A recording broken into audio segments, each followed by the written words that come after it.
Hi, it's Steve. Today we'd like to show you how to change the lens cover for your dryer. It's a really easy repair. Let me show you how we do it.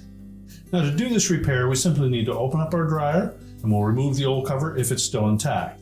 There's typically a number 2 Phillips screw that secures it to the rear bulkhead. We'll just remove that next. So if the original lens cover is still in place, we'll need to remove that screw.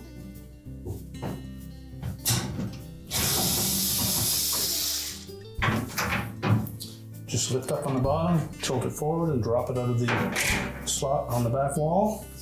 If you're replacing a bulb, now's the time to do that and clean that area out.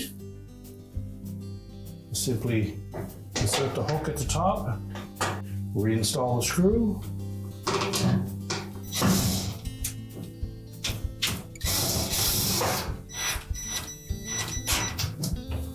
Make sure it's secure. So if you're replacing this lens cover due to heat damage, you want to make sure that the light bulb goes out when you close your door. Simply check with the door switch and verify that. And if your door switch is working fine, just make sure that you keep your dryer door closed when you're not using your dryer. Keep in mind that a damaged cover will also cause some damage to your clothing as well. And now we can close it up. We just close the dryer up and your repair is complete.